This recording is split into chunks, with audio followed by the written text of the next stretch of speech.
diamond ring wearing, kiss stealing, wheeling dealing, limousine riding, jet flying, son of a gun, and I'm having a hard time holding these alligators.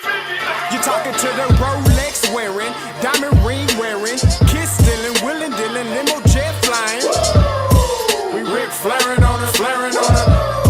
We Rick flaring on it, flaring on it. Rolex wearing, diamond ring wearing, kiss stealing, wheeling dealing, limo jet flying.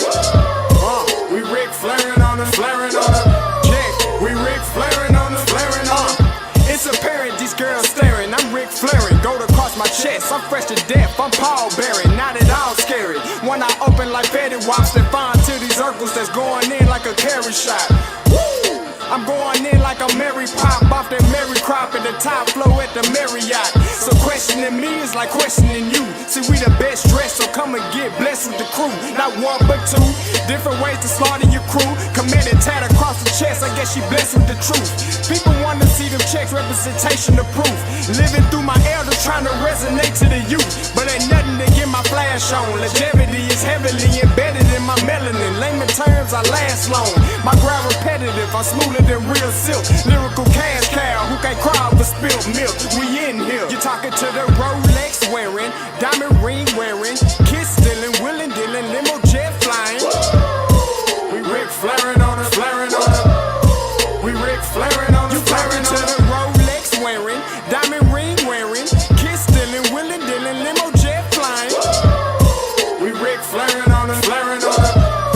We Rick flaring on it, flaring on it. This ain't no normal situation, this preparation with greatness. Industry full of fakeness, it's really up for the taking. See, life is what happened to you, more so how you take it. Don't get stripped of your knowledge and mentally leave you naked. I like to live otherwise. I'm sorry that I'm fresh to death. I put the polo and apologize. See, black son, we ain't nothing like the mother guys. Quit to socialize, we organize, then we mobilize. Off the deep end like a scuba diver. And no confusion, just keep it pushing like Uber drivers. Woo! Business fresh just like a supervisor in a Gucci visor. Can't find a smoother rhymer. You're talking to the Rolex wearing, diamond ring wearing, kiss stealing, wheeling dealing, limo jet flying. We Rick flaring on it, flaring on it. We Rick flaring on it. You talking to the Rolex wearing, diamond ring wearing, kiss stealing, wheeling dealing, limo jet flying. We Rick flaring on it, flaring on it. We Rick flaring on it, flaring on it. Yeah, DQ baby. Shout out that boy Nigga for that fire track. Hey, Black Sun, sun up. What's up, Vinny Vegas? What in Vegas? Yeah. Shout out Pharaoh's Kids, D-Phase. Yeah. Bubba C. Yeah. Rick flaring on him. Rick flaring on him. Rick flaring on him. Rick flaring, sun up, baby.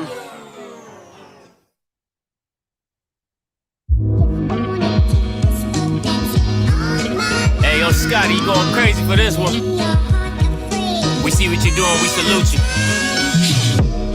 Hey, let's get it started. It's Backpack Capital One. What's in your wallet? Got a call from my man A. Scott. I said I got it. Love that you highlighting all of these black colleges. Try to pay me for doing this. Look, bruh, if you don't get off my line with that foolishness, voice of the SWAC, pull up where you at. No cap if the Brody is speaking the soft facts. My advice, tune in to every show. Captain Petty, but we know that the sergeants are with the smoke. Speculate, just tell me what is we doing. Get into it, okay, look, I'ma say this and keep it moving. My boy Scotty, man, he off of the leash. Black grad, paying college, I'm glad that he called me. Walking cause we all been taught that talk is cheap. Even primetime knows Scott for the HBCU streets.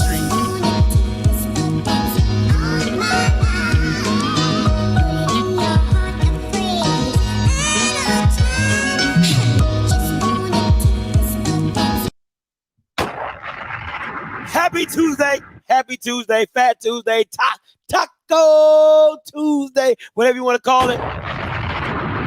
Want to welcome all you all to the intro to SWAC 101. You already know, before you get in here, go ahead and like the stream. If you're new here, go ahead and subscribe. If you don't like nothing I say, I don't got my unfollow button, but you can always unfollow me. All right, listen. In the intro to SWAC 101 is none other than my other instructor for today, my boy, Pre-Way. Good evening, everyone. Everybody's doing well today? Everybody's doing well. I hope you have your Scantrons, your pens, your paper, and your notepads. Yeah. Get them right. Get them right, Professor White. You know, I was listening to your intro, man. You might have to change that.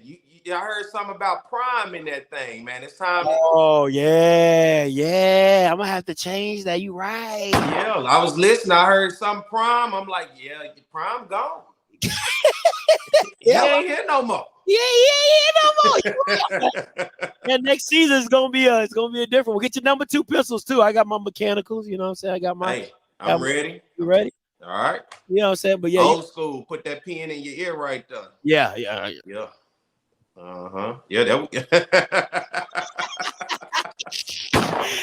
know what I'm saying? So I'm gonna have to get that changed. I'm definitely gonna do that. But we are here. Intro to SWAC 101. We appreciate you guys. Now listen. We do have classroom rules, okay? You already know. This is some classroom rules. Be sure, listen, all grades are final. All right? Don't come at me. Wait, what can I? They're final. Okay? They're final. Leave your emotions at the door. I'll do my best. Okay? Leave your emotions at the door. We are strictly here to give you some insight on your particular school. Now, extra credit is given at the professor's discretion. It depends how my day went for that extra credit. Depends what I ate for lunch today. It might be rough on somebody. You know what I'm saying? So extra credit is given at the professor's discretion. We ask that you give full participation. Listen, the best classes are people that participate. So we will open the call lines up. We'd love to hear you guys' opinions. All right. SWAC hours will be a part of this class. All right, so if you're a newbie and you're just coming in, you will receive SWAC hours credit towards your degree. Okay? Just want to make that very clear, because I know a lot of classes don't give, a lot of these channels don't give out SWAC hours credit. We here at SWAC 101, we do. Go ahead. Well, before you do that, make sure you do your research before you speak with us. I need a source. Cite your source. All right. And don't just come on here saying anything because you heard at the barbershop or like on the water board because your mama said. Don't do that. No, you know what I'm saying? Cite sources, was that ADA, ABA, whatever that thing is called? Cite your source. All right, cite your source. Last but not least, listen, you primettes. All right, now you're probably done gone to Boulder, so you're with the white people now. But the mentioning of Coach Prime built anything will be automatic failure, and I will see you in the spring. I will. Go ahead. We got to take a roll. You got to go through every school, all 12 schools in the SWAC, take a roll, make sure they in the comment section, make sure they represent their school. We're doing roll tonight. I want to know who's in here from what school tonight. Yeah, we need roll call. Okay, I'm hoping that every school is present in class. Okay, we'll find out. That's the half of the battle right there, is just showing up to class. Okay, you can pass with a C, as they say at HBCU. Come on. If you just show up and put your name on the roll. Okay, I see PV. I see PV tapped it now. You are a representation of your said institution. Okay, you are said. So one is good enough. All right. So start at the top, Scotty, with the black colleges in the SWAC, with the A's all the way down. Let's see where they at in here tonight. I got A&Ms. I see some A&Ms here. I got a UAPB. Where UAPB at? Come on, UAPB. I'm happy to see you guys are in the class. A lot. I see you sleeping a couple times, but you know, I'm glad to see you here. All right. Is Bama State in here? I see Alcorn. I see some Alcorn. I see some Grahams in the building. Appreciate Grambling for coming out. Southern's in the building. Tuskegee. All right. You might be in the wrong place, but we love to have you anyway. You might learn something. Okay. I want to take this class next semester. So come sit in. You get a chance to see if you want to take this class next semester. Where Mississippi Valley at? Any Valley in there? Let me see. I got Texas Southern. Let's see. I got some fam. I got Bethune. Shout out to Bethune. Know there's been some crazy weather. Glad you can make it into class today. Alabama, I'm not seeing any. I see some Dion Loves. I would appreciate if you just said Jackson State, but you want to be different. Okay, I understand. FAMU all day. I see some South Carolina State. Any MEAC in the building? Now I'll accept MEAC in the class tonight. I see some sit-ins. From the MEAC. I got some Clark Atlantas. I don't see any Alabama State. Oh, here we go. Bama State's in the building. Shout out to Bama State. What are HBCU national champions at? Any NCCU in here? What are Eagles at? I don't see any Eagles. I think they're still celebrating. Are they still flying high? I still see they're celebrating. I don't see any Valley. But you know what? I think I do. If I check my email, I think a couple people from Valley said that they didn't have the funds to make the trip to be in class today. So I currently understand. Luckily for them, it's online. No excuses. Luckily, catch the replay, Valley. Catch the replay. I got Howard in here. Okay, shout out to Howard. They probably just looking in trying to steal something. Howard good for it. Stay away from the union today, young people. I know sometimes you get around that union, you say, you know what, I may not go to that 12 o'clock class today. No, come on in. You know what I'm saying? So I see some Norfolk State in here. I appreciate that. Appreciate you guys. So I appreciate the roll call. Appreciate everybody for making themselves known. Once again, full participation. So we will prefer you guys to answer all the questions that you see in the chat as well, to let you know that you're participating within the class. Okay. All right. First thing first, I would like to hear a thesis from our professor, our very own Professor White.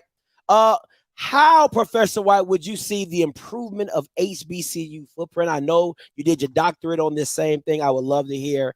I know the class would love to hear your opinions on this HBCU footprint and how the SWAC and MEAC can expand that and grow.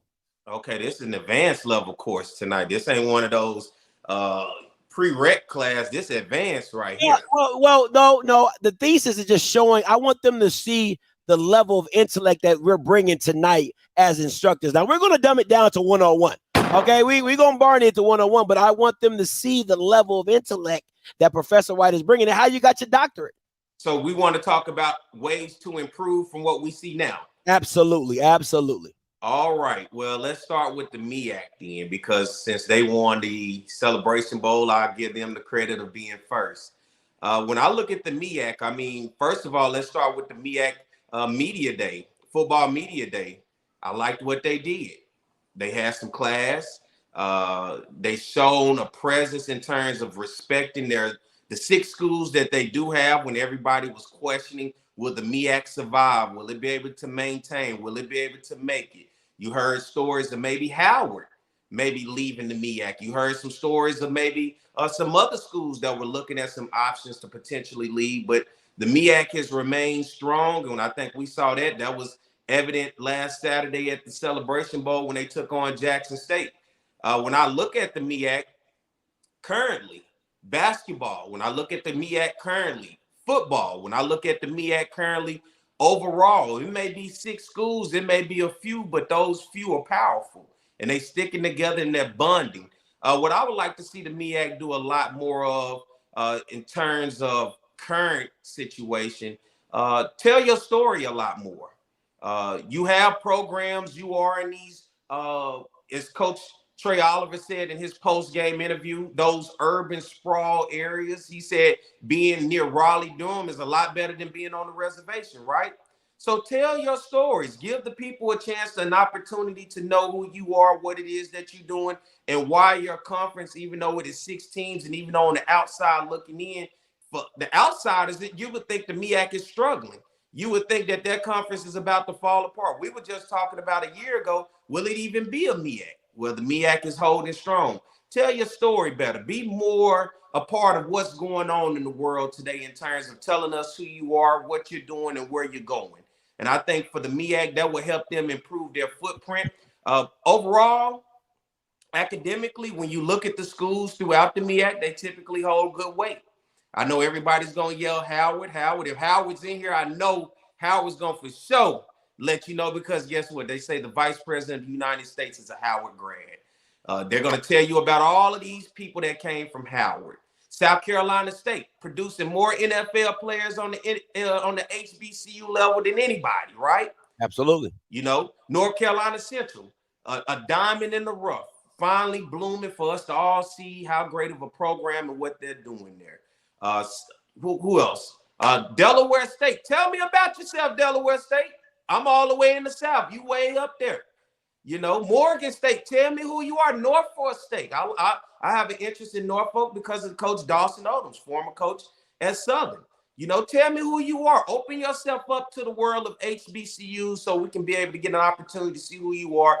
Get on the train of social media and get on the train of digital media and tell us what it is that you do so we can put respect on the MEAC, and it won't be a downplay the way that Coach Trey Oliver felt at the Celebration Bowl as he discussed everybody hypes up the SWAC, but what about the MEAC? Tell us who you are and what you're doing and where you're going, and I think eventually for those who aren't on the East Coast can potentially jump on board and support you guys even more because you need the support. You're hanging on, but more so you're strong as you're hanging on, and we would like to see what more you have in terms of the SWAC. Or would you like to go MEAC right after? No. This is all you. This is all you, Professor White. It's all you. All right, now the SWAC. Come on, man. I expect a lot out of you. You like the student when you come in where I already got a high expectation for you because everybody's been telling me about you. Everybody said, man, this student right here has all the potential in the world. But the SWAC is like the student that got all the potential in the world, but they procrastinate. They sell themselves short. They don't never really push themselves to be the best that they can be. And it's like I sit you down after class every day and say, man, I know you can do better than a C, but you just coming in doing enough just to get by. Why are you constantly settling on just getting by when you can be so much more than what you are? And that's what the SWAC is to me. And for the SWAC, you have to improve yourself overall, period.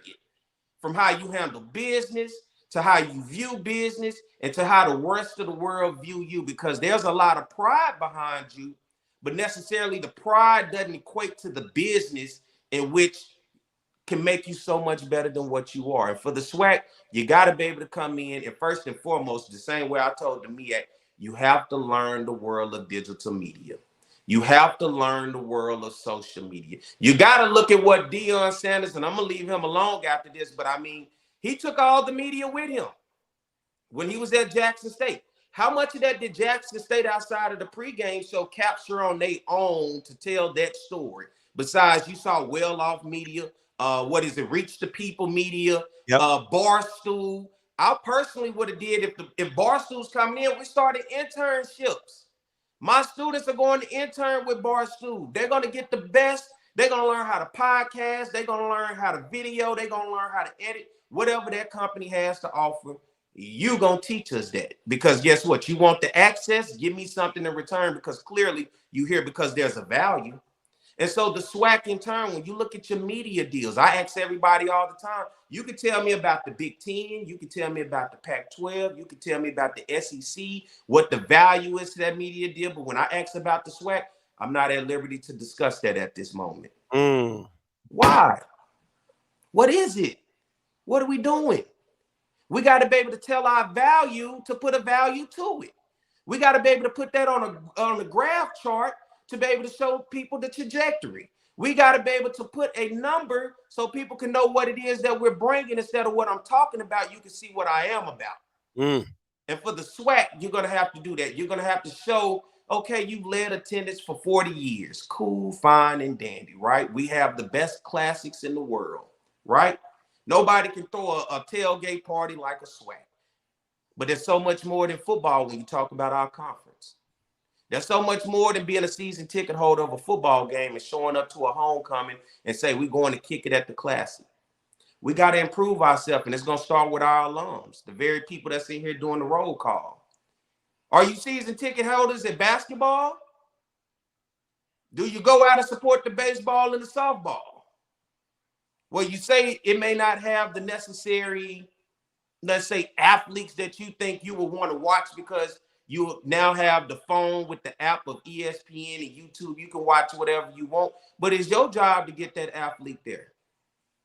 It's your job to contact the school and the coaches and the push to get that athlete there. It's your job to give back to the school in order to improve that facility in which that player say, I may not go because of that. So the accountability isn't just on the commissioner. It isn't just on the president. It isn't just on the AD or the head coach. Hold some accountability for yourself too. You only want to talk about it when it's a celebrity talking about it. But we talking about it right now. We talk about it all the time. You shouldn't have to wait on a celebrity or somebody famous to put on a shirt that rep your school, or for them to yell it out in a song, or for you to see it on TV for you to then get excited about it again. You should always be excited about it. And if you hold that to a standard each and every time, that means you will hold your athletic director accountable. You'll hold your school president accountable, and you will hold the conference as a whole with its SWAC commissioner accountable. But you only care when the lights come on. And we got to do better. So the ways to improve that footprint, we got to be able to help do that. We got to continue to sell what it is who we are. Don't be afraid to rep your school no matter where you at. I think that was the whole thing people had with Neely when he went to Colorado. You in this joint with Colorado stuff, what's the problem with going in there with Jackson State stuff on? Let them know who you are. I go to LSU events. I live in Baton Rouge, but you better believe I got on Southern stuff when I go. You know the first thing they ask me? How's that band over there? What's that band looking like this year? I tell them every time they're good. Come check us out. You'll see us in a parade. You got to rep that. You got to take that everywhere you go. And if you don't, how can you want the school and the conference to have pride if you don't have pride yourself? And you got to have it 24/7. All right. That's my thesis.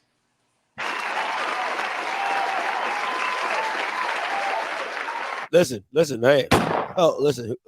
We here at the University of Offscript, we bring you nothing but the best, okay? That is the thesis of Dr. Perry White on SWAC and MEAC improvement of HBCU footprint, all right? Once again, just his thesis, we're still in the SWAC 101, all right? There's still a 101 class, but wanted to get you all thinking at a higher level, all right? Getting those brain waves at a higher level lets people open up and get this chat buzzing and popping like we needed to.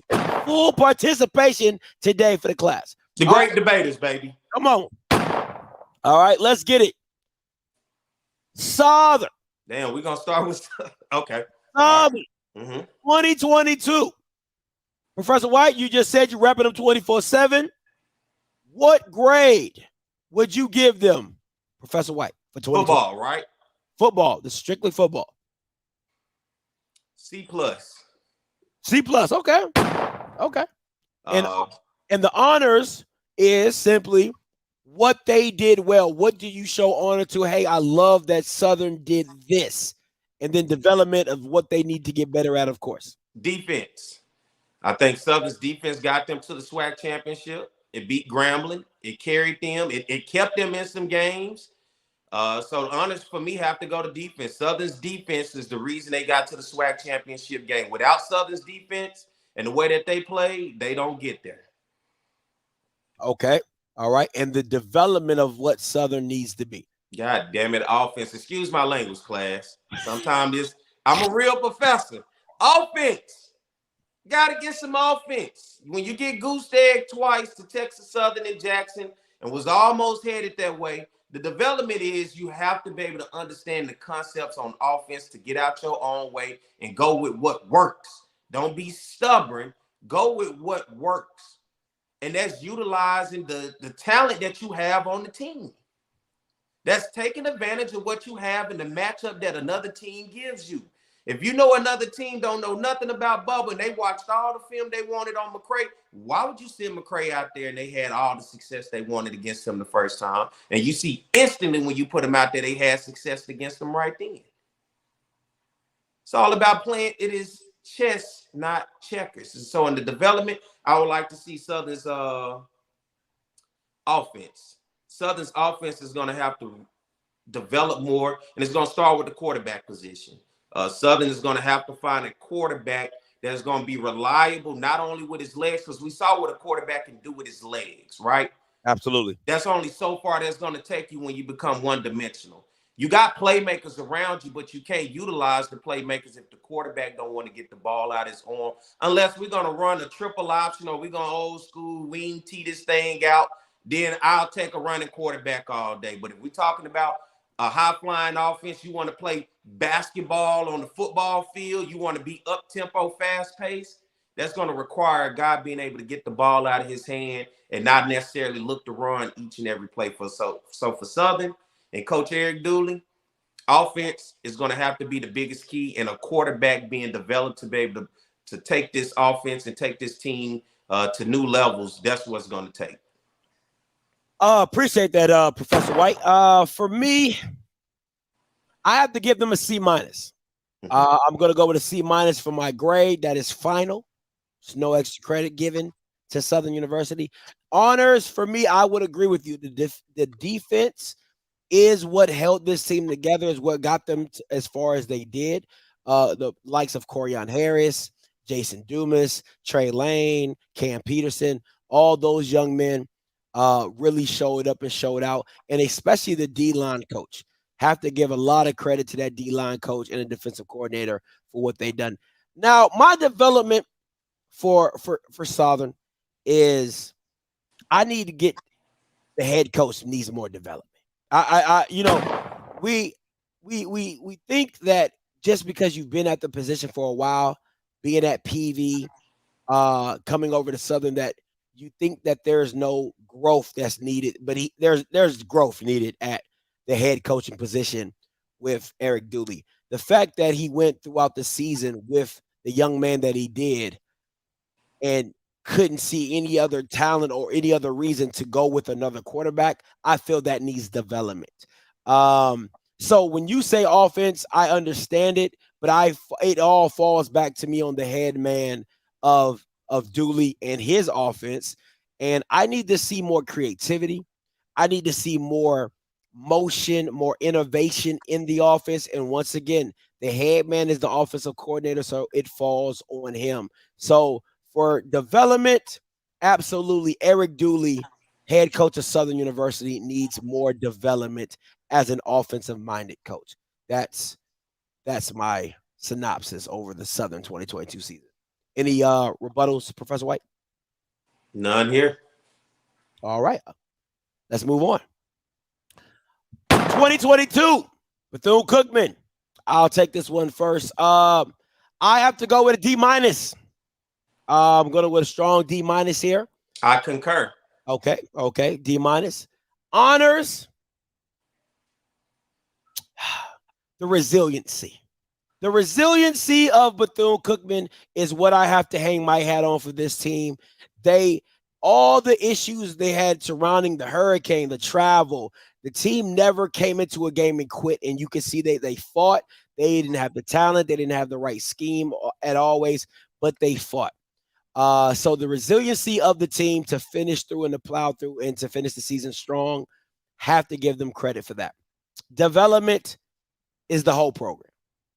Both sides of the ball, special teams, head coach, the whole program needs to be reinvigorated with a new philosophy, a new mindset, a new path, direction. Ever since they came from the MEAC, they have been befuddled and pretty much the doormat of the SWAC. So for me, the development is of the entire program. Professor Wright, to you.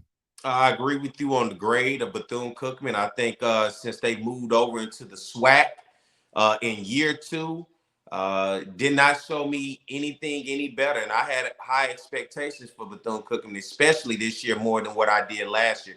Actually, in 2021, I thought maybe they could have come into the SWAC and potentially had some success early on. 2022, I was looking for that same success, but it wasn't quite there. But it goes back to the next stage of what you're talking about, and I give them a D for the honors. They dealt with a lot.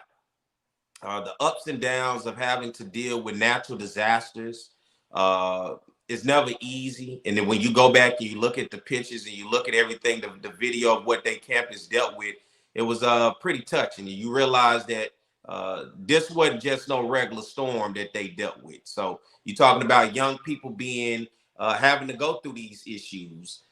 Development. I would like to see this program get back to the days of when they were under Brian Jenkins, when they were beating low-level FBS teams, and they were right there in the thick of things each and every year when you talk about a MEAC title. Now in the SWAC, and I hear all the talk of how much better the football is in the MEAC, it did not translate over to the SWAC for Bethune-Cookman. I would like to see them develop and get back to what used to make them good. It was trench play, O-line, D-line, the trenches for Bethune-Cookman. That's what separated them. Everybody can get the skill position players, but the development is going to have to come into the trenches for them. And I think if they can build around that and then get those, because you're in Florida. Tell me you can't get a skill position player in Florida, right? Absolutely. But it is the trenches that what always made Bethune-Cookman good when they were competing for MEAC titles, and when you find them beating a Florida this or a Florida that, or somebody along the way that you say, man, I can't believe they was able to get it done. That's what I'm looking for in the development. Can Bethune-Cookman get back to his bread and butter of being first in the trenches and then building out with his skill position players? I agree. I concur. Moving on. Professor White, Alabama State 2022. It's on you. I would give Alabama State give them a C. Okay. I just give them a straight C. They passed. Honors. I think I would have to give the honor to Eddie Robinson Jr. And I'm going to go with Eddie Robinson Jr. because you called him a real estate agent. Nobody, I think, believed in this guy to even think that this team could finish above 500. This guy had never been a head coach before on the collegiate level. And he comes in, he wins his first game of the season against Howard in the MEAC SWAC Challenge. And he has his team fighting. They played Jackson State very well this year. You're talking about a blocked field goal against FAMU, and we don't know where that game would have went. And they were able to beat Alabama A&M in the Magic City Classic. I think what you see is an improvement, but for year one, the honor has to go to Eddie Robinson Jr., a guy that, you know, although they lost to UAPB at the end, that was a tough loss. Still has to go to Eddie Robinson Jr. He never coached. Nobody believed in him. Everybody questioned, how can you go get this guy that never been a head coach? He was able to do it. Development.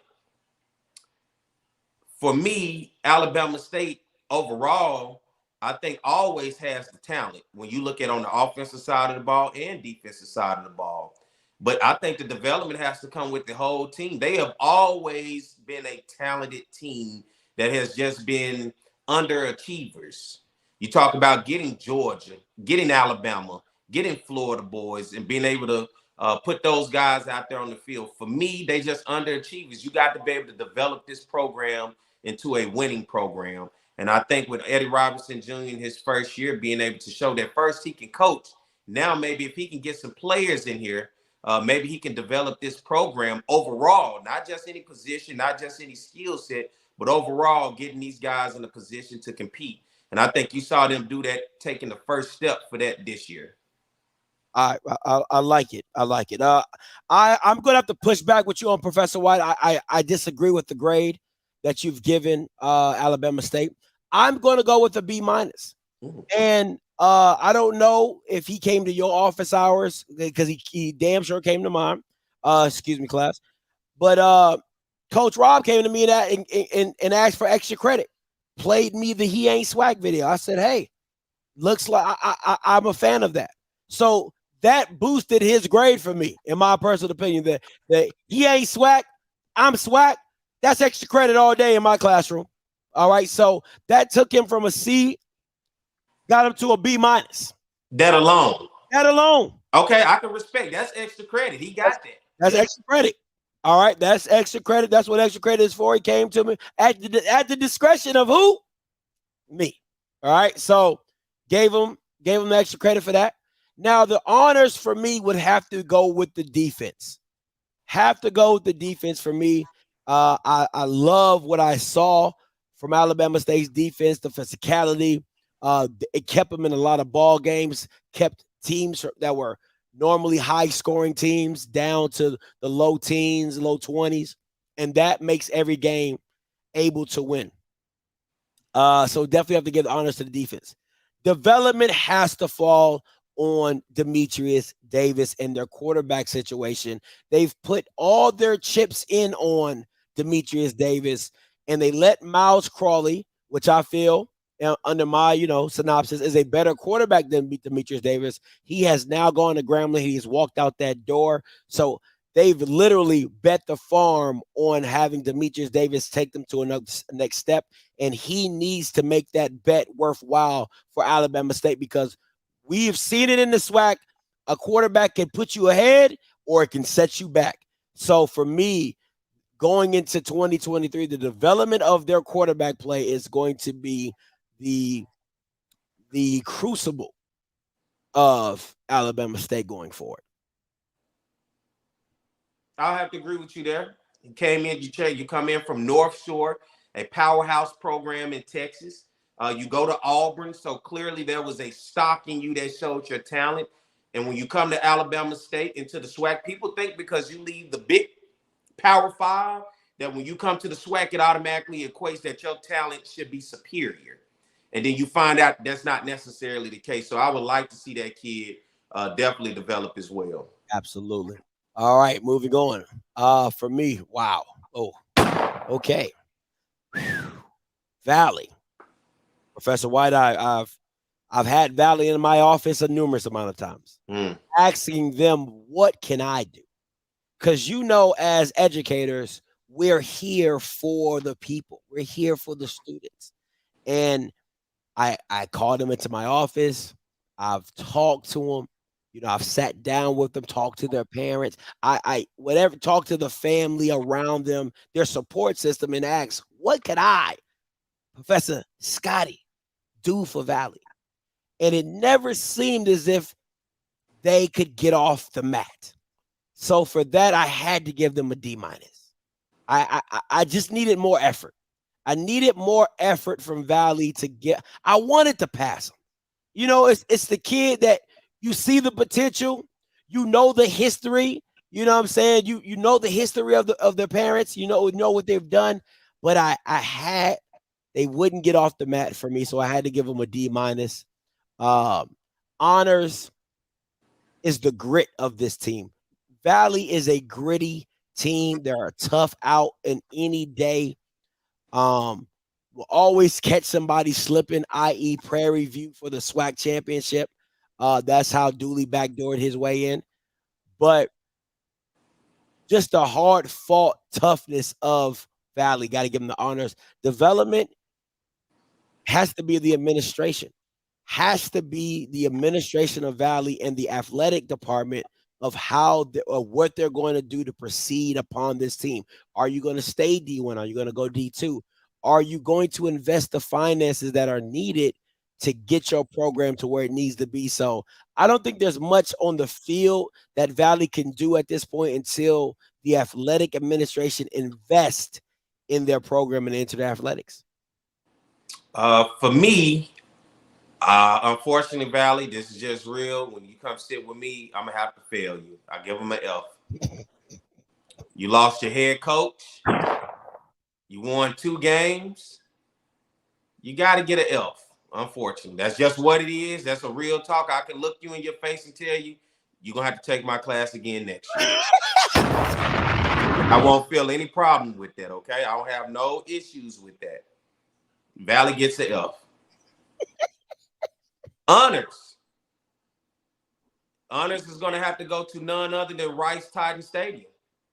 Not Valley, not the coaches, not the Rice-Titan Stadium. That is just seems to be a place that dreams come to die. Prairie View's dreams died. Alabama A&M went there and got embarrassed on TV. So the honors has to go to that stadium. It is something about Rice-Titan Stadium. North Carolina Central went there and lost last year. Yeah. Florida A&M went there last year and got pushed to the edge. It is something about Rice-Titan Stadium that unfortunately Rice-Titan Stadium gets the honors for me. It's a tough place. Development. This team from A to Z, especially losing a guy with the passion and the heart that Coach Vincent Dancy. I have much admiration and respect for Coach Vincent Dancy. I think he was at a lose-lose situation once this season came to an end. And as much as I didn't want to see him go, I'm actually glad he got an opportunity to take his talent to where it didn't look like he was just a flat out loser and had to just go out looking sad. This was him still being able to go off into the sunset and being able to go to Colorado. Man, hats off to you, and I wish you much success, Coach Dancy. I love that guy. And when you lose somebody with that grit, that power, regardless if I gave them an F, they were still ready to run through a brick wall for him. Absolutely. And unfortunately, it goes back to what you talk about development. You got to get the scholarships to be able to get the depth at Mississippi Valley. There's only so much Valley can do continuously as a program when you talk about football, when you don't have the same number of scholarships as everybody else in the league. And you start to talk about building depth, and you start to talk about recruiting guys to come there and play. The development is going to have to be the resources put into this program, and whatever Valley has to do, they're going to have to find a way. There are plenty of cotton farms, fish farms, catfish farms. There are people that make millions. There's a $1 million industry, millions of worth dollars industry around Mississippi Valley. They're going to have to find a way to be able to get some of that money and put into that program and be able to uplift it to be able to be something more than what it is. And that's where the development for me is going to come from. I concur. I concur. I love the synopsis of Valley. Oh man, I see you in the spring. See you in the summer. Valley. Please come back. No. A blue blood, Professor White. I would love to hear your opinion on the blue blood of Grambling. Grambling. They lost their G. So that should tell you where their grade should be already. They lost their G at some point. They didn't even think they were worthy of the G. And so for me, I won't fail you, but I'll give you a D. You know what? Just because it's me, D-. I'll give you a D-. Honors. Man, I got to go with the running backs. I know a lot of people like Grambling's defense this year, but when I looked at Grambling's quarterback play, it was not there. The little bit of offense that they did have came through that running back room. I have to give those running backs honors because I saw it firsthand at the Bayou Classic. I saw it against Jackson State early on in the season. When nothing else was working for them, guess who was working? Those running backs. But there's only so much they can do, right? So honors go to the running backs. Congratulations, young brothers. You deserve it. Development. Whew. I'm going to have to do like I did Southern. Grambling's offense. Grambling didn't have a quarterback that was any better. I mean, regardless if you had more passing attempts, you still had more turnovers. And turnovers for me matter. Turnovers give a team a chance to win like Southern did in the Bayou Classic. And for me, offensively, Grambling's going to have to find a way to develop a quarterback to be able to get a guy out there with these receivers and to complement the run game. I think if Grambling gets a passing game going, Grambling's in a different position this year. You said it and many others said it. You liked the play of what Grambling's defense had going on this year. But it was Grambling's offense that stalled them out, and I think that directly correlated into their quarterback position. Not being able to help complement the run game, and it takes a run game to open up the passing game. Well, if I got the run game and the passing game don't open up, then what we doing? We're punting the ball. And Grambling has to be able to develop a quarterback. They tried with multiple guys this year. Nobody seemed to have been that guy.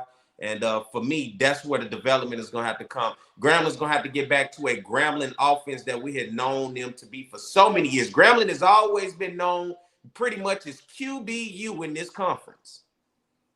They have always done a great job at putting a quarterback out there that becomes a household name within the SWAC. And it has not been a household name from Grambling at the quarterback position since Devontae Kincaid. And so Grambling has to get back to who they were at being a quarterback university. QBU, that's what Grambling was. You can go through many decades and plenty of people can name you a quarterback from Grambling and what they were able to do. But as of lately, they have not been able to do that. And so for me, that's what the development will have to be for Grambling. Oh man, great synopsis, Professor White. I'm looking over the attendance record of Grambling, and I'm looking at all the G's that were missing in class. At least I want to say 4 games that they didn't show up. with the G. On top of that, having problems with running and passing and all the synopsis, not coming into my office hours asking for help. I'm from Maryland, so we don't give out F's in Maryland. We give out E's. So I have to give Gremlin an E for 2022. Is that below a F? It's A, B, C, D, E. So we don't give out F's, so it's just E. So E. Yeah, Maryland, we give out E's. Okay. So they get an E for me. It's pretty much failing. There were too many factors of issues that I saw a problem with. And it starts with the head coach of not understanding his team. That's the biggest thing. Not understanding his team, trying to make them a passing style when they were a running style, not switching over quarterbacks earlier in the season, not using the tight end, not going power formations. It was just one thing after another. So there was no sensible way that I could give them a passing grade. So Gremlin will have to come see me again in the summer, and I'm gonna just need a full redone of your whole season and paperwork, because it's nothing on this thing that to me I was happy to talk about. So that's my grade for them. Honors, I concur. It's definitely the running back room, in the talent that they have there. Maurice Washington, Chalk, Lamborghini Williams. Just a three-headed monster. And beyond belief, probably one of the deepest running back rooms in the SWAC. Development has to go to Hugh Jackson. I'm putting the fault and blame on Hugh Jackson, and this is why. The team was not deposed of talent. It wasn't a Bethune situation where you're trying to find out who my guys are. You can see the guys on Gremlin. It just was Hugh Jackson not doing his part as a head coach to get those guys the ball, i.e. Rash, the wide receiver, the running back room, Noah Bean, not using Fazion Wilson, not getting these guys on the field and giving them opportunities. So the development of Hugh Jackson in the college system, the development of Hugh Jackson coaching, because we gave him a lot of credence for being an NFL guy, but this year showed he couldn't coach. That's what it showed to me. And then going forward, it's going to really expose if Hugh Jackson is a true X's and O's offensive guy that people think he is. So the development of Hugh Jackson, to me, going forward, is going to be huge for the success of Gremlin in the summer classes to pass. I've never heard anybody get an E before, but they'll be the first. They shall. That's what we do in Maryland. We don't give out F's. Why skip letters? We just want to keep it in a smooth synopsis. We like simplicity in Maryland. So give them an E. Might as well give them a G then. I'll give it back to them if they need to. All right. They got to earn it. Oh, wow. And it's on me. Wow. Laxon. The one thing about this kid and this student that bothered me is I kept telling him the final was coming. He would come into my class, sleepwalk through the homework, sleepwalk through my lectures, and just literally, he was just there. Would sleepwalk and just be there. And I kept telling him, I said, hey, the final is coming. Are you prepared? Oh, I'm prepared. I'm prepared, professor. I'm prepared. And what do they do on the final? They fail. So for me, with that, I have to give them an A-. Now I'm really leaning to the B+, and this is the reason why. As a teacher, I'm supposed to see where I see the change at. And the change I saw with Jackson was in Alabama A&M. Alabama A&M showed me that there was a chink in the armor, and it was going to get more and more exposed. I saw that the grades were when he was coming in class early, it was A+, 100. And then as the year went along, those grades started dropping 82, 84, just barely getting by 77, 73, just past. And it wasn't the same student that I had before. So the B plus, A minus, that's where I'm really leaning into. I'm gonna give them an A minus because they completed the semester with high remarks, but that final got them. Honors.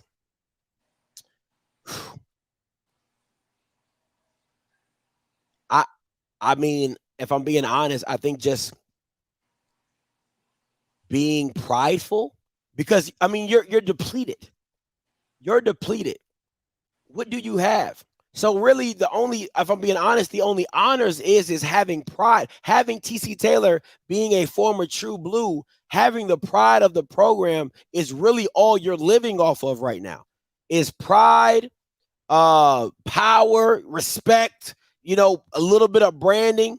So just having that, I think that's what you need to hold on to in this trial period that they're going through. And development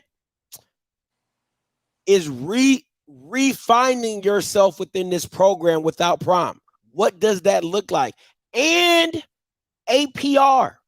A lot of people don't want to speak on this, but once again, as professors, I've got to give you the whole picture. APR is coming. There is no way that you can lose 30 to 35 players in a portal and expect that APR will not be on your ass. Excuse my French. So being prepared to develop what that program looks like when APR hits, and then rebuilding after Coach Prime era. So those are my synopsis of Jackson State. I'll start by their grade. Jackson State, just for the body of work, regardless if they started strong and finished slow, they did enough work in this class for me to receive an A minus. I think when I look at the body of work, a win is a win. And they got plenty of them, 12 of them to one loss.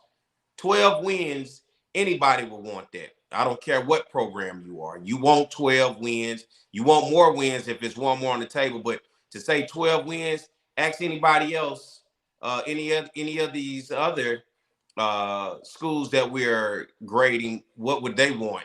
And when was the last time they had 12 wins? Right? So they would love to have 12 wins. Honors. When it comes to football, I'm going to go with the Sanders family. I'm going to go with Dion, Shiloh, and Shador. They are what made Jackson State the household name that everybody, they are what re-energized everybody back into Jackson State. And I can't ignore that. I like that. I have to give it to the whole Sanders family. Everybody likes Shiloh because guess what? He seemed to have embraced the HBCU culture. He showed you the bands. He loved the Jackson State band, wanted to be a drum major. I got to give it to him because of that. Shador, just a flat-out baller, the best quarterback in the conference. And the best passer, you saw him lead his team. He had poise. And Deion Sanders being Deion Sanders, regardless, you can love him or hate him. I mean, he gave Jackson State what they wanted. They wanted it forever, but good things don't last forever. So the honors I would have to give to the whole Sanders family because that's what made those three letters that you see JSU back prideful for the Jackson State fan base to be who they were for the past 2 years and the trash talkers that they were in the pride and the television and everything that came along with it was because of the Sanders family. They get the honor. Can't deny it. Development. Oh, man. You're talking about starting over from scratch.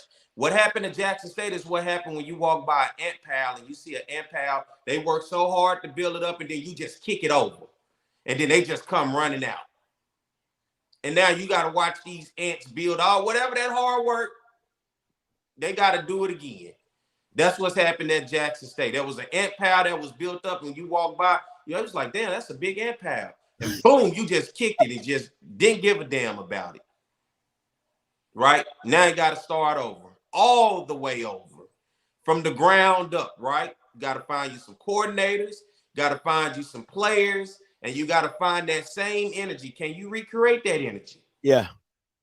You like that AMPAL analogy? That was dope. That was All right. dope. But I saw myself doing it. I do that every time. Yeah, you just kick it over. You don't give a damn how hard them ants work to get that pal up and how many ants were lost in the process. You don't care. You just kick it over and then you just wait to see what they're going to do again. Maybe they build it back up. Maybe they don't. Sometimes the ants move all together. They just ain't to hell with that location. Or sometimes they come back bigger and better. You know, so this is Jackson State development. Can they build that ant pal back up? I like it. I like it. I like it. I love it. I love it, Professor White. That's why you're here. That's why you're here. All right. Alabama A&M 2022. Professor White, you're great. They're going in my D file. They're going to have to take my class over again. I was not impressed, especially when you have a coach that openly talked trash to another coach who I previously just gave an A to. That coach worked hard. That team worked hard. That they accomplished. You can't say, well, go get more 5 stars and you talk that, then you go up against them and then you do what you do. Now, you may have played them fairly well, give you that, right? But that's just one team. What about the rest of them? You let Alabama State come back and get you for once, right? And I just was not impressed with the body of work, so I'm going to have to go in the D range. It could be a D minus, D plus. Hell, I don't care. D is a D. The plus just make you feel better, and the minus, I don't know, just make you feel like at least I didn't fail. But you got a D. Honors. Let's go with the Alabama A&M defense. I have to go with their defense. This defense all season long, people have been trying to get me to open my eyes, take my glasses on, maybe put them on a little bit tighter to see that this team literally, when they did not have offense, trying to figure out a quarterback to replace Aqeel Glass, which is damn hard to do. This defense has been right there, and this defense is what got that upset over Texas Southern.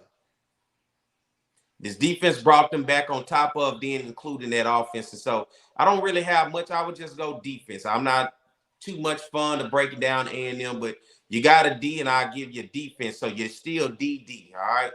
Development, that's the third D. See where I'm going with this? I love the alliteration, Professor. All right, I'm going down so they'll understand. They're D all the way across the board, all right? Development has to come from the quarterback position. Connell Maynard is going to have to develop this offense to be able to live post Aqeel Glass. Who are you without Aqeel Glass?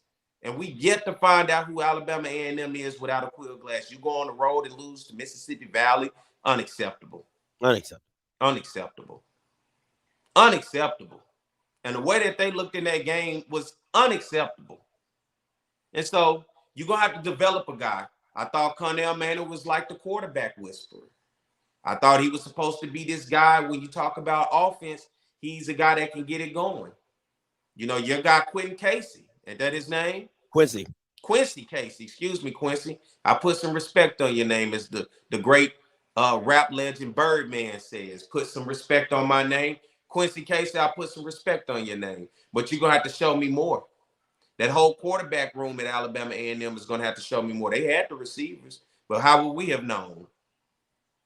So development. Once again, this conference, everybody's going to get quarterback for me. And for Alabama A&M, considering who their head coach Connell Maynard is, supposed to be this quarterback guy.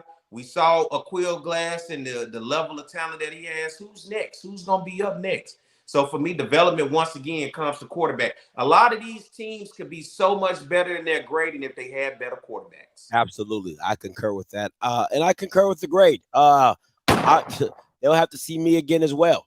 See them in the summer. D, flat out D. No plus, no minus, just a D. Honors has to be that they found a running game. That had been they really leaned heavier in the season with their running game, with the two-headed monster that they had. So that would be my honors for them. In development, I knew coming into this season that offense was going to be an issue. But that, to me, when you have three former quarterbacks on staff, and offense is still the issue, something's wrong there and it needs to be developed. You had DT, former quarterback. Coach, my former quarterback, and Connell Maynard, also a former quarterback. I need better play from the quarterback position, either evaluated better or however, or I need a better scheme that fits one of the said two quarterbacks, because you had one that was a passer, not a runner. Then you had one that was a runner, not much of a passer, and you're flip-flopping the play calling and not being single-minded on who you want to go with. And that's where you see the debacle of what A&M was. So, and that's how they got the D. So once again, Alabama A&M, I will see you next summer, and we hope that you get it right. All right. 2022 FAMU. Listen, as a grade, FAMU is a student that has the same issue. They waltz into the beginning of the season, and then they get stronger at the end of the season. But they've hurt themselves by missing assignments early that they can't make up later in the season. They tried to pull the same stunt they did last year with losing early, trying to backdoor their way into the playoffs, and they did it again this season. With all that being said, I have to give them a B-. I think Willie came on late as an offensive play caller, got more in his bag, got more comfortable with Musa. They became a very one-dimensional sided team with Xavier being FAMU's offense, but they still got the win. Honors has to go to Xavier Smith. He was a staple for that offense and what they were trying to do and things like that, as well as Isaiah Major. I would give them both my honor of what I saw consistently in development. My biggest pet peeve is FAMU's lack of development of the wide receiver position, of having people underneath 5'10" or pretty much underneath 6 foot. I want to see bigger guys to help Musa out. And I need FAMU to start stronger in the season. I need them to come out the gate rearing to go. Not trying to start up like an old 1960 Chevy. You know what I'm saying? I need them to come out the gate ready, focused, and on a mission to go to the SWAC championship or the Celebration Bowl with the offense that they have and with the defense that they're trying to bring back. So those are my developments. I like FAMU, one of my favorite students. I always have to give FAMU this talk at the beginning of the semester and say, you got a ton of potential. You come in here late. Sometimes you don't come.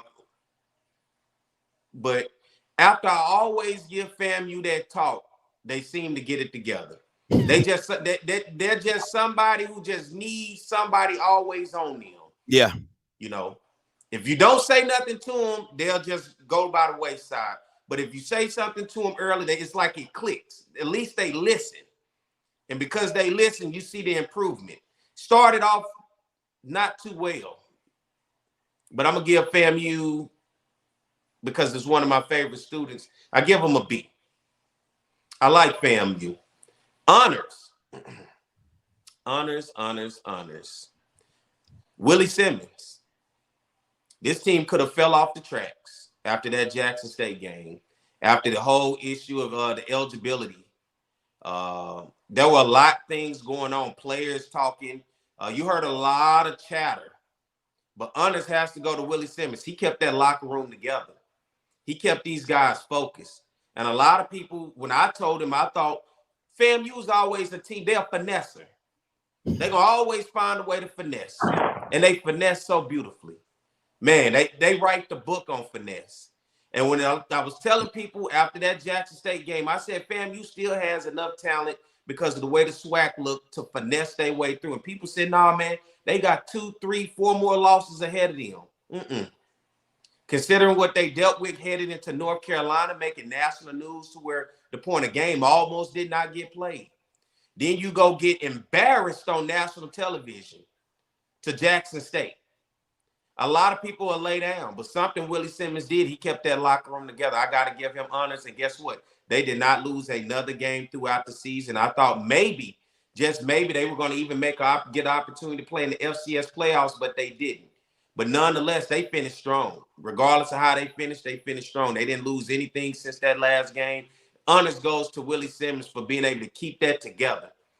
That takes a lot for a coach to keep that gelled up. Development has to come from the FAMU athletic administration. You almost tanked this. Because of you, we saw what a game turned out to be against Jackson State. And because of you, that put a lot of pressure. That was a divide in the locker room that you did not need. That was a negative light on a team at a time that they did not need that.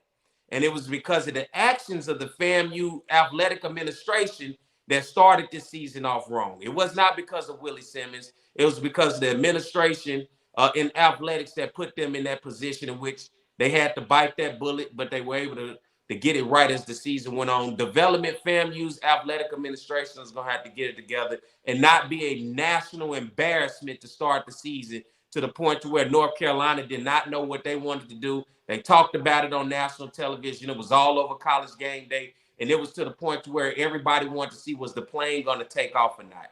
You almost left your band in a situation where your band was going to be in North Carolina already and your football team wasn't. And the band had to take a bus trip, more so than your football team taking a short flight. And you put them in that situation. So development has to come from the administration of the athletic department. You got to do better to put your team and your coach in a better position to be able to look better for the nation. Absolutely. Coming down to the end, Professor. Prairie View A&M. So I mean, it's on you. Prairie View, you're gonna pass. When I looked at you this year, when you first took my class and I was looking at you sitting, I said, look at him. just look at him. Coming in all high for last year, just think you the stuff, right? Just look at him.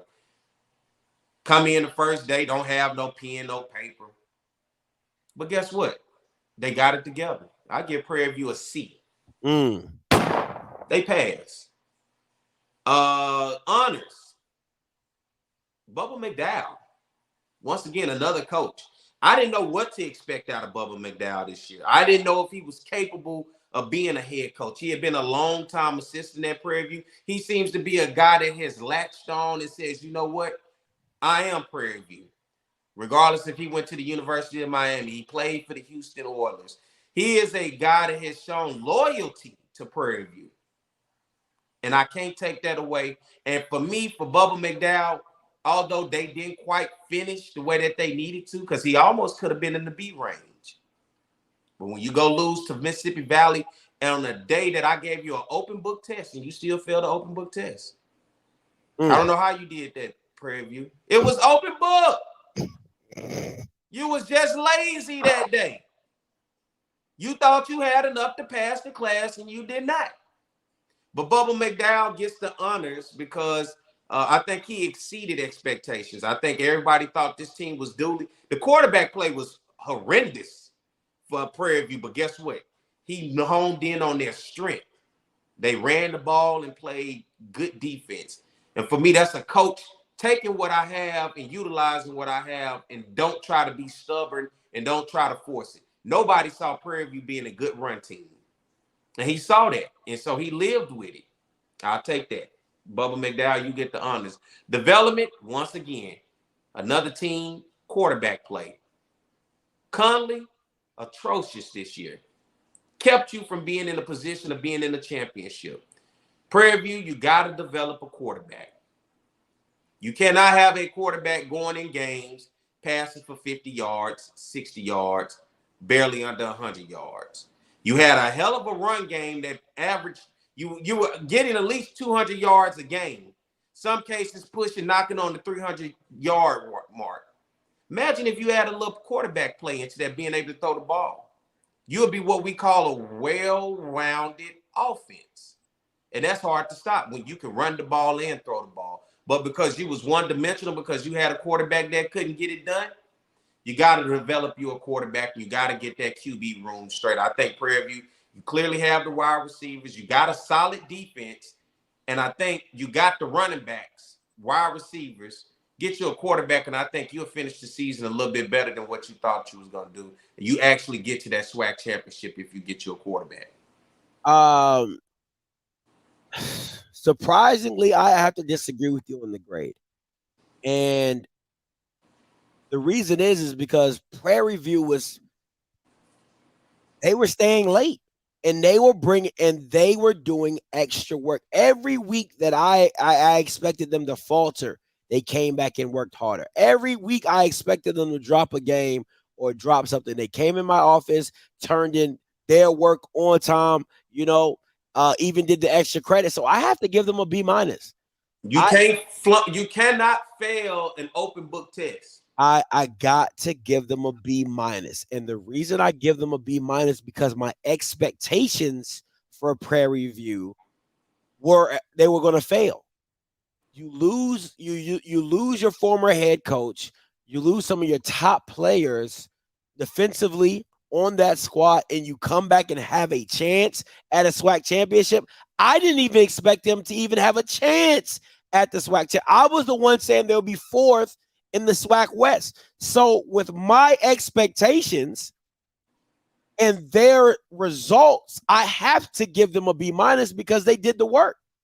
They did the work, and they showed me that they could do the work and that they're capable. So even with failing the open book test against Valley, that's just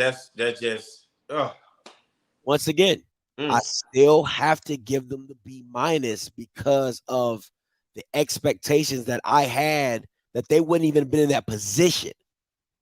So got to give them a B- on that. And that one hurts me because I was really hoping to see this kid in summer school. But he passed. Honors, I agree, concur for Bubba McDowell. Bubba McDowell has to get the honors in this. Like you said, long-time assistant, given the position. Once again, set up. I just felt like he was set up to fail. Got the job late past signing day. A lot of situations going on the PV. You know what I'm saying? But he kept it together, kept that core tight, and they did their thing. Development. I have to disagree with you again. I don't think Conley was the biggest issue. I think it was the offensive coordinator, and not because if you go back and watch some of his games, the attempts, if you give me 10 attempts and I got 60 yards, how bad is it really?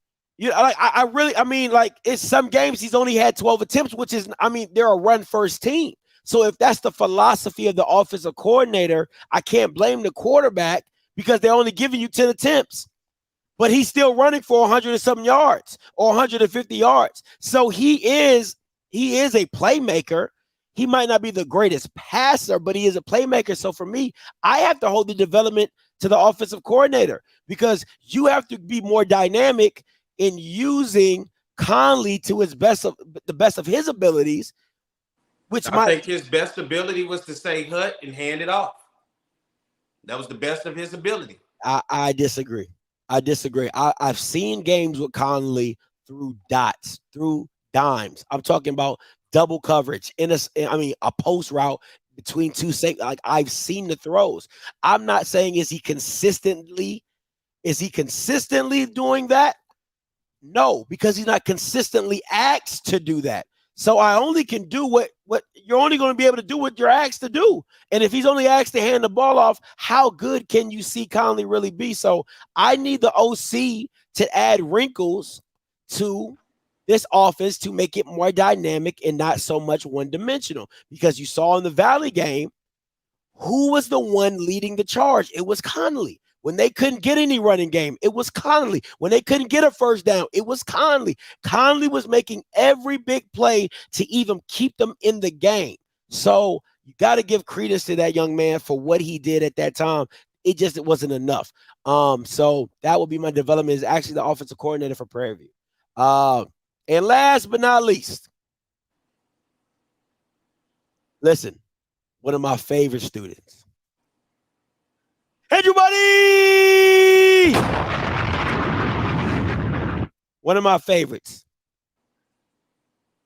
If I had to grade it for Texas Southern, to be picked to finish last or second to last in the SWAC West and be one game away, one injury away from being in the SWAC championship, I have to give them a B+.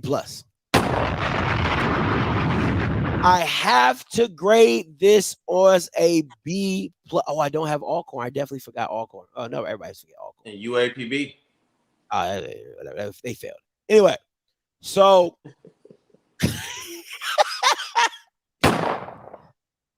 how you do the alliteration? Fail. Anyway, so gotta give them a B+.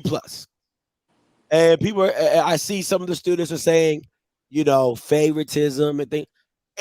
The favoritism to me doesn't go as far as the actual production on the field. Texas Southern was not picked to be in that position to be in the SWAC championship.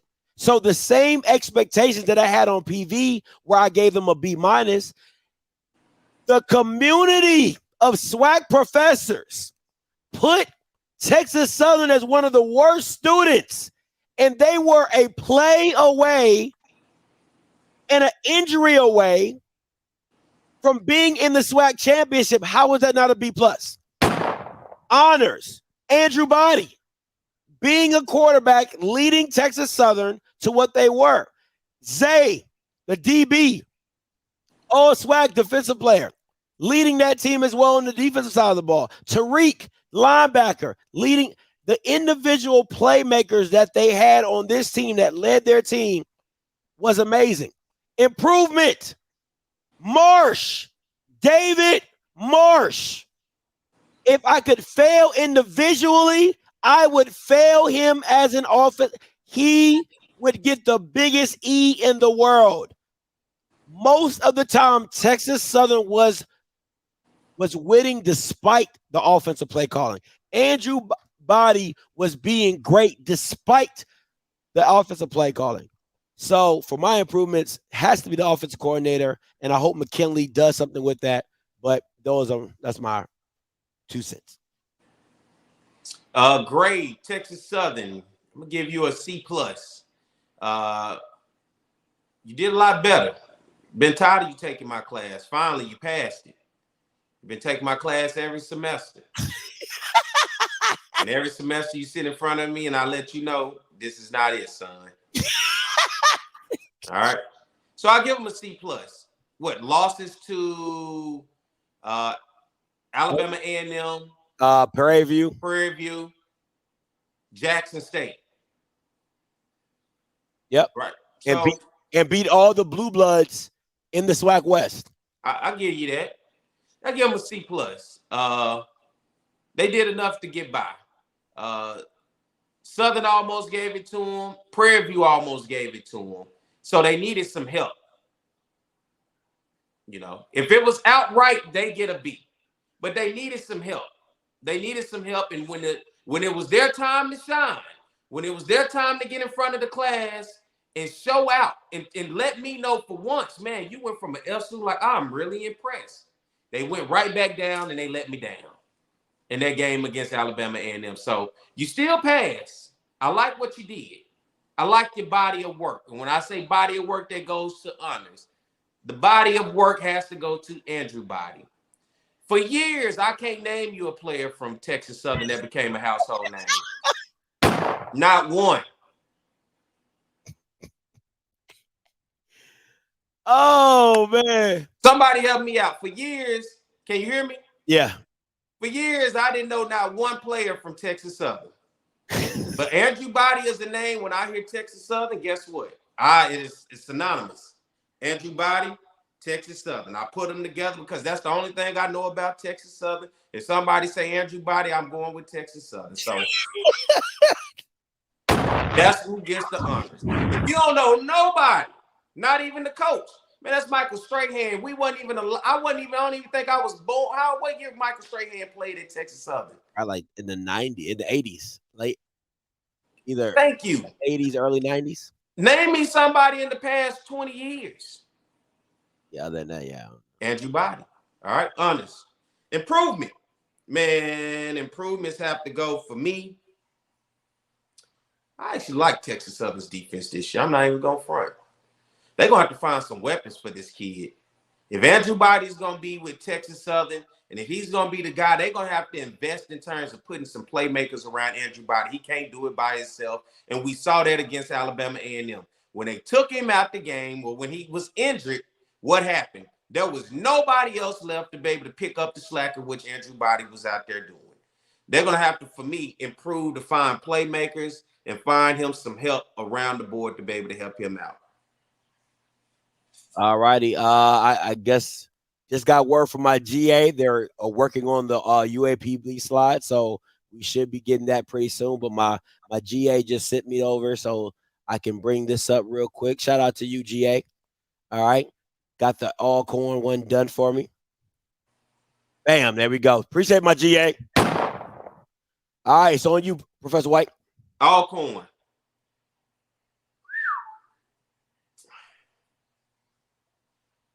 It's a tough one. Because I almost want to fail you, but I like you. But I really don't like you. I'm so caught up, but I'm going to keep it to the facts. Alcorn, I got to give you a D. For me, I think you underachieved. I like the way you started. You played well in the beginning against Stephen F. Austin and those other schools. You came in, it looked like you were going to be worthy of something. Alcorn looked like they were going to be about that business this year. But I think ultimately as it went on, I have to give them a D+. How about that, Alcorn? You get a D+. D+.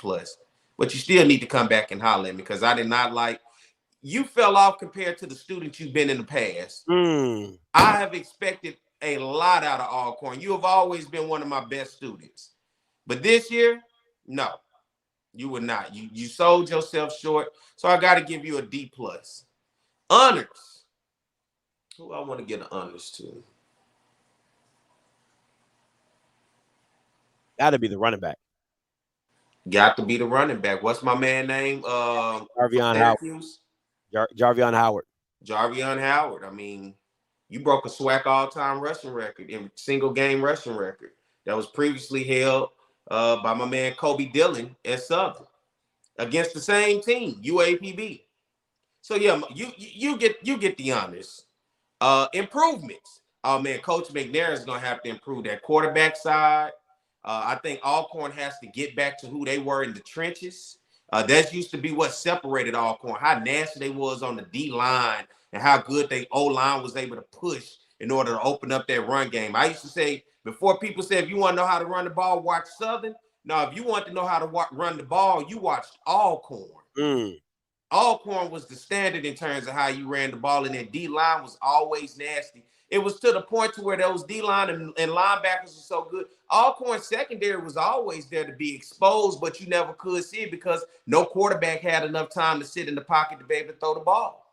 They always pressure the quarterback, and we know in this league there aren't that many phenomenal quarterbacks, if any, right?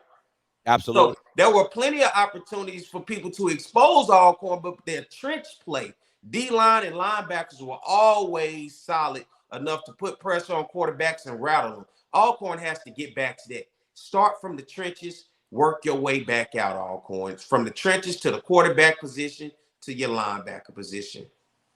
Oh man. Listen. I haven't been around the student very long. But from what I've been told, stellar student for the past few years.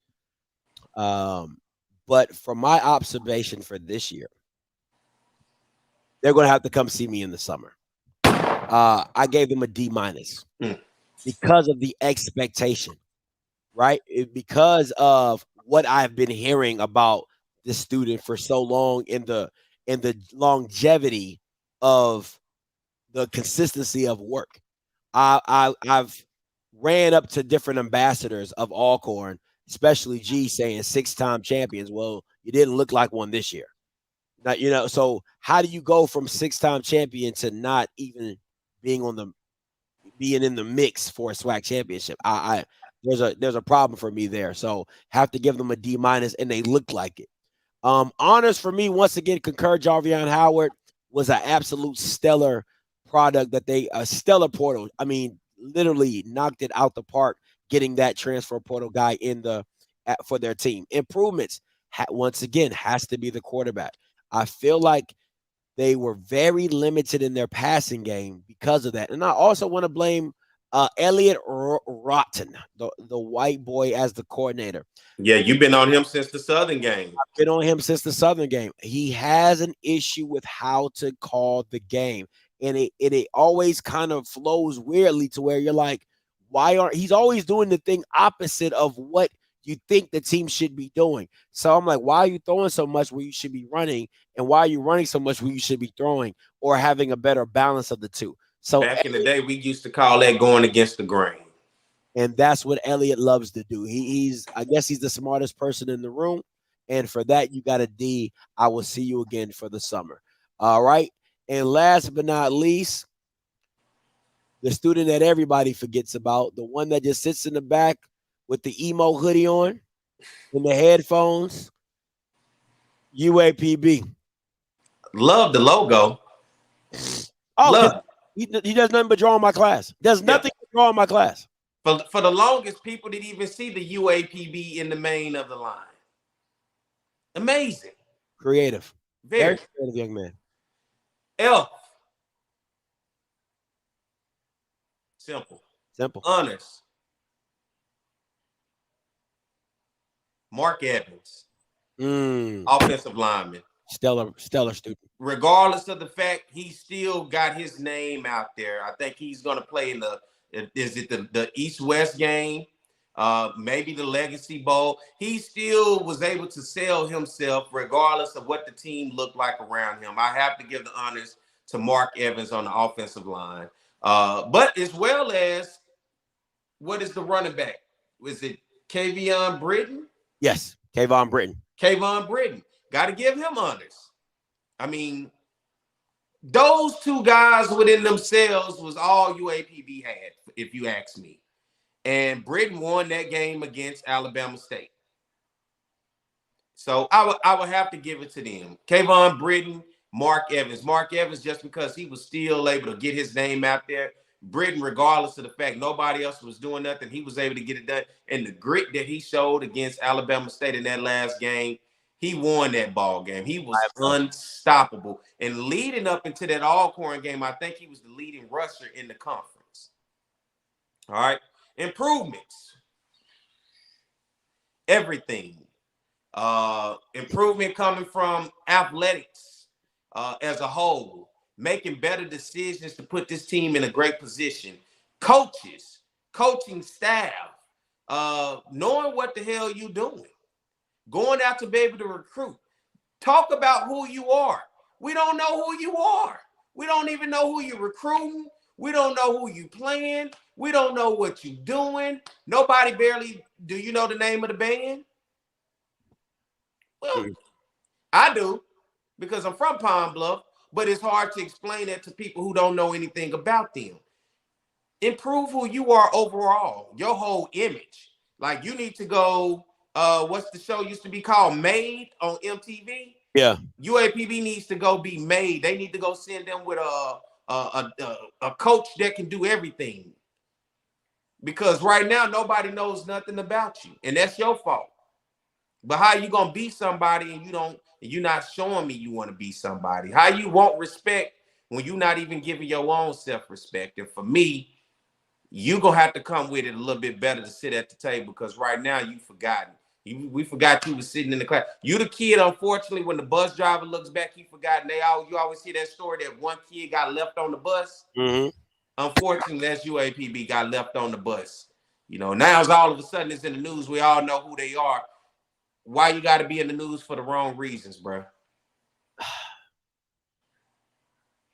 The Southern Heritage Classic, when they named UAPB, I went through all the comments. All of them. I saw so many people saying, why? Could have put this team, that team. Now, the UAPB people wanted to. But so many people was like, why? They didn't even have enough. And you right there an hour and a half from Memphis. And Memphis couldn't even understand and respect that. And they get in-state tuition for free.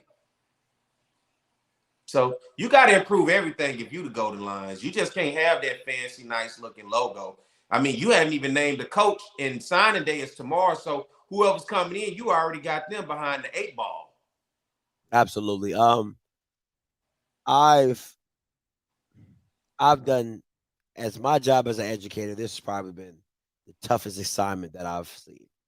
And it's as my job as a teacher, I pride myself on trying to reach and touch all my students. And every day I would bring in said student. I would sit down and I would tell them, look at the mirror, and I would say, if you want to be somebody and you want to go somewhere, you better wake up and pay attention. Pay attention. Pay attention. Understand the landscape of what's going on. Understand that you are not what people think you are. You are what you make yourself. And you have the facilities. You have the surrounding area. You're not in a bad situation. You're not valley. Okay? You can make something of yourself. It wasn't too long ago when you were in the SWAC championship beating Jackson State. And I would tell them, look in that mirror. I see pride. I see power. I see a badass mother who won't take crap from nobody. Nobody. But yet and still, UAPB finds a way to fail. So my grade, my absolute grade, is an E. It's an E. There's no if, and buts about it. And if you're new to the stream and you're just joining in class and you're late, all right, on your own time, I'm from Maryland. We grade in E's, not F's. Honors, I concur. Mark Evans, Kayvon Britton, no need to beat a dead horse. Improvements, I concur again. No need to beat a dead horse. But once again, UAPB, you are not what people say you are. You are what you believe that you are. And I believe that you are a much better student than what you're showing me. Field. That has been our time, guys. Call lines are open. 518. You are the only participant in the conference. 263-8124. 518-263-8124. All participants are muted. If you have a dispute of any grade, all right, if you have a comment about any said student, you can call in. We won't be on here too long. We know you guys have other classes to attend and things like that. But overall, Professor Perry, how would you rate the SWAC in totality for 2022?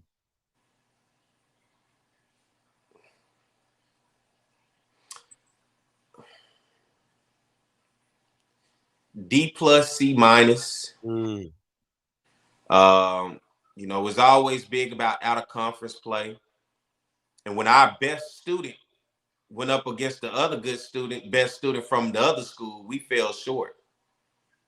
But overall, I saw a lot of struggles for us as a conference. And I saw potential, but I think the potential, when I say it for everybody, is going to have to start with that quarterback play. Our conference is going to have to do better in terms of developing quarterbacks and in the trenches. And for me, I continuously tell you, I love it. It's my pride. It's who I am because I grew up and I'm entrenched in this. But when I watch football, because I am a guy that understands and watch football, fan aside, I'm not watching a lot of good football. I'm just watching ball just because it's the names that I'm familiar with. Mm-hmm. But I'm sitting at the TV like, what are you doing? Why? What the hell was that? So it's got to be a D+, C- for me when I look at overall in the conference. I'm gonna have to go with a D.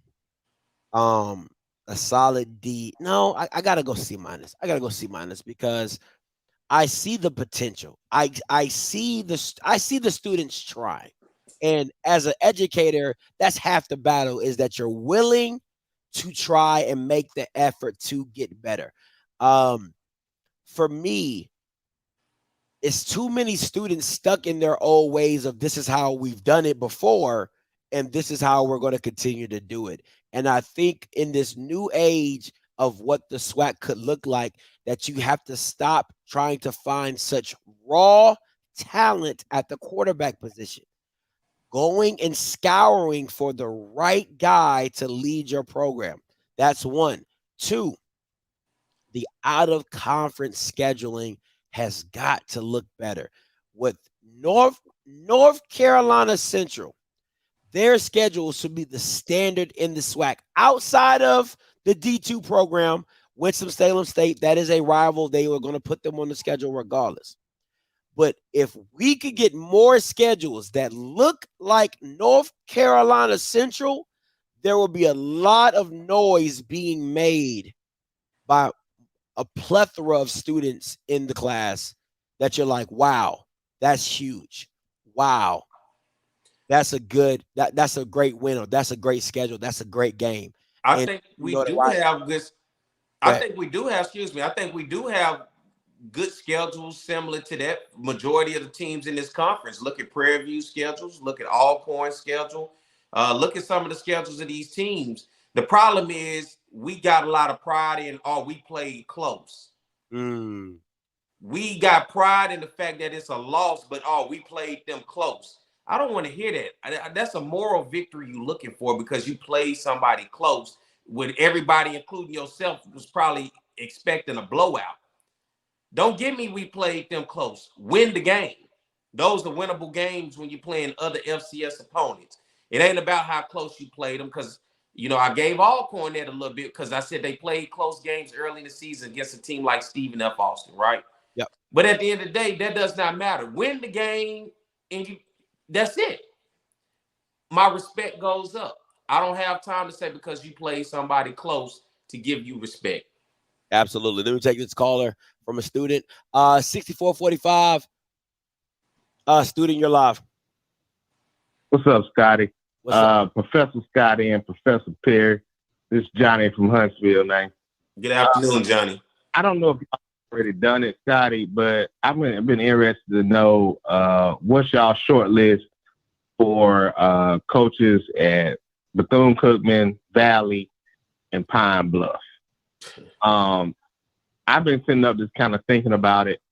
If I'm Bethune-Cookman, bro, I'm calling Randy Shannon. I'm calling Jawan Sider, and I'm gonna be like you, Scotty. I'm gonna double back on my boy Jenkins. Jenkins. Damn right. If I'm Valley, I got Ashley Ambrose on the phone first, and then if I'm Pine Bluff, I got to go at your boy at Langston, or if not, Kennisberry. I don't know if you've done a show talking about that yet, but I've just been really interested to know what their thinking is and what they're gonna do as far as coaching wise to try to lift the conference and because I think the biggest problem we have in the conference right now is coaching, bro. I just think that's the issue. We got to upgrade the coaching. So I just want to know y'all thoughts and if y'all been thinking about that at all. We have. I'll let y'all off there. Okay, thank you. So let me go through this because I actually do have a little bit of insight, right? So I got about 10 more minutes for class today. Okay, too easy. And we'll shut it down after that. Let me go ahead and lock this up. We can do one more if it's somebody else. We can do one more. The conference has been unlocked. Okay, so for Bethune-Cookman, I know from a good source close to the program that they have reached out to over 10 coaches that have declined the position. Just flat out declined the position, do not want to be a part of Bethune because of the board. And they understanding what that looks like, that you have a board where the chair of the board, the judge from the Casey Anthony case, he's the chair of the board, has went up for the president job, was denied the president job. So any president comes into the position, he is the battling ram to get them out. Why? Because he feels like that should be his position. So you have that. So literally, from what the person told me, they have gone through 10 to 12 coaches and they've all declined the position. Now, Valley. I don't know this for a fact, but I know they contacted him. I don't know if they gave him an interview. Coach Wade was a former wide receiver coach at Fort Valley State. He coached Shamar Bridges that is at the Ravens. He is now at Delta State. I do believe they reached out to him to see if he was interested in the position. He has neither confirmed or denied to me if he's interested for that position. And UAPB, I've been hearing the name Alonzo something. Hampton, and then Keith Scott from Central Arkansas. But anything you have heard? At this point, they need, when you talk about Bethune-Cookman Valley and UAPB, they need to do it back in the old days at the HBCU where either the athletic director or the basketball coach was the football coach too. You might as well just share it, keep that money in there because you remember them days. Hey, at this point, nobody wants those jobs, man. You look at the pay, you look at what you're going to have to deal with.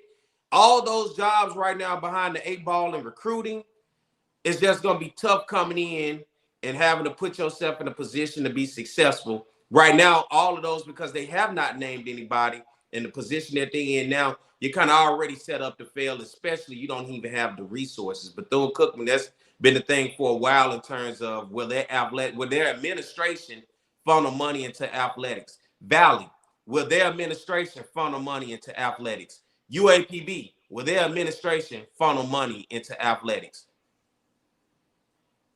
Simple as that. No names for me, because even with the names we calling, will they be willing to accept what's being paid?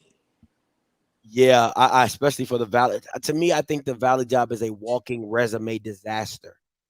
If you go into Valley and you win 4 games in the SWAC, that's big. But outside the SWAC, you're a losing coach. You know what I'm saying? It doesn't hit the same. If you don't know the situation that you were dealing with, if they don't know the situation that you're dealing with at Valley, they can never understand how much of a turnaround that really is. The UAPB job, I don't think is the same thing. I really don't. I think if you get the right person in there that can build a solid program, you can get 6 to 7 wins in the West. I mean, I do believe that. Considering what they paying though, considering what you're gonna have to get a staff, somebody to be your coordinator, be your defensive coordinator, and what they're making. That's just when you want somebody qualified that can come in and really help. And I think what you've been seeing with UAPB is the direct reflection of what the pay grade is and what you're able to afford and who's willing to stay for that amount. And now, unfortunately, that's what they're suffering from. I think if I was a head coach and I felt as though I was ready to take on that job, Valley would never be in I'm not even gonna lie. Valley, if UAPB came to me, what I would do is this. If they were offering me, let's say $250, I would actually drop that down to maybe $150, $125 for me, and then try to build a decent staff around me, because if I pay the head man so much, I don't have much else to divvy out. So to me, it would be in your best interest to take less. Listen, $120,000 to $125,000 to coach football is not bad. That's about what they're paying right now, UAPB, as a head coach. Oh, yeah. If you can't take nothing less than that, I don't know. Maybe that's the ceiling now already. When you come in, that's about where you at. I ain't got nothing to tell you. I was trying to help somebody out because I thought it was going to be at least $200,000. I'm like, okay, $200,000. I go down to $100,000, use the other $100,000 to build my staff out and do things like that. But it's man, that's tough. And that's why it's tough right now. That's why nobody's flocking to that job the way that you would think they are. And I think that's the hold up in the process right now. But you fired your coach mid-season. Once that Celebration Bowl or the SWAC championship was over, we were naming a coach. We already rocking. We're putting ourselves in a position to go ahead and get ready for this first early signing day. Whoever's my coach, man, we putting you ahead. So then you can get ready for the national signing day come February. But you already letting everybody pick the litter right now of the transfer portal. It'll still be there for whoever they get, but you could have a guy right now getting ready for campus. Yeah, I would just take $100K. Listen, and to me, guys, I'm just saying, speaking for me, let's not act like $90,000 and $100,000 is not a lot of money, especially at Pine Bluff. Okay, like Pine Bluff is not Aspen, Colorado. It's not San Francisco. It's not Atlanta. You're in Pine Bluff. Gosh darn it, you can get an apartment A 3-bedroom apartment, probably what, for $1,000? You're probably not gonna live in Pine Bluff. You're gonna probably live in Little Rock. Okay, well, I don't know what Little Rock look like, but it's the capital city, so it's bigger and with more amenities. So, but $90,000, $100,000, and I'm not trying to count nobody's pocket. That's a good amount of money. You know what I'm saying? So let's not play this game. But sometimes is it worth the headache that come with it? That's true. But see, to me, it's like if you believe in yourself and you believe in the staff that you can put together, if you think about it like this, if you like, listen, if I can just build the right staff around me, but this is the hard part about HBCU coaching and HBCU football. Dion was able to make that jump in 2 years. Most of these coaches cannot make that jump. They're not going to be able to make that jump. So let's say you win at UAPB. Let's say you get into UAPB, you got a 4-year contract. Year 3, you win the SWAC championship. Is somebody gonna come get you? Well, what I want to see if that happens, I want to see investment. The thing about it is when I win a championship, I don't want to come back next year to the same issues and problems. Yeah. Every time a championship is won, every time we get better, I want to see improvement. If I come back, that means winning the championship is just about wording. It ain't about investment. When you look at programs that win championships and compete for championships, when you come back the next year, you want to see somebody invest in that so we can get better, so we can grow. Just saying to win a championship, and then if you win it and then you come back with the same issues and problems next year, that does nothing. At this point, it's just talk. You're not really investing to win the championship. You just want to be loud about saying you won a championship. Absolutely. And that's a problem that I have. And Terrell Ellison, one of the students said, why do they have to leave? It's not about why do they have to. It's that coaches want to elevate. Like that's the name of the game. You don't want to be whatever you want for the rest of your life. Come on, like you guys have to take it in your onus. You don't want to be a freshman your whole life. You know what I'm saying? You don't want to be the secretary your whole life. Everybody has aspirations to move up. You don't want to stock shelf. At some point, you want to be the cashier. At some point, you want to be the team lead. At some point, you want to be the manager. It's absolutely. Because the salary can only go so high. There's a ceiling to that salary, so you have to give it up. Hey, David, coming to you. Yeah, this might be my last one. I got to roll. All right. Go ahead, Dave. No, you good, man. I'll be quick, man. Everybody's talking in the chat about Sam Washington. I just wanted to clear some things up. How you guys doing this lovely afternoon? Good, man. So, with regards to Sam going to Mississippi Valley State, I just want to try to get some things squared away. Sam Washington is 62 years old, man. He's not going to – I don't think at this point – he lost his mother during the season. There's a lot of things going on. We don't know whether or not he wants to go into a situation like Mississippi Valley State, whether he's an alum or not. So I just don't see that happening. I could see him being a staff member at Central, to be honest with you. A lot of the guys that he coached with and a lot of guys Chris Cord was his DC when he was at A&T, so was prior to him going to Central, so I could see that happening. So I don't see Sam going to that type of situation. Even if that's his alumni base, and so. But that's just my opinion on that situation. I think for Bethune, man, it's going to be tough for them because of the situation there. Yeah, they might have to dissolve the football program. Man, it's a walking headache in itself. Yeah, it's a walking headache. I mean, from what I've been hearing, man, like dealing with the board of Bethune-Cookman is just crazy. It's crazy. And when Betsy went over there to talk at that graduation, they ain't been the same. All right, they man. have not been the same since that happened, man. Hey, appreciate the call, David. Bro. Yep, see ya. All right, man. All right, P. You got anything coming up this week? Man, I'm actually about to get ready to do another live here in a couple minutes, but with the Jaguar Journal. So we're about to get ready to do that. But other than that, man, it's Christmas, man. I want to say Merry Christmas to you and Miss Script, man, and to you and your family and your kids, man. And Merry Christmas to everybody that's out there, man. Be safe, enjoy the holidays, and love on one another in this world in which is so much other than love. But let's use this as love, and let's continue to work together and get ready for 2023 and move forward. Absolutely. We're excited about the new year. Thank you so much. I appreciate it. Merry Christmas to you and yours. Feliz Navidad. Happy New Year and all those happy things, guys. Listen, we appreciate you guys for attending the class, right? Make sure you get your syllabuses on the way out. All right. If you got any questions, you can email us. You already know our office hours, right? So until next time, you know what I'm going to do. I'm going to holler. God bless.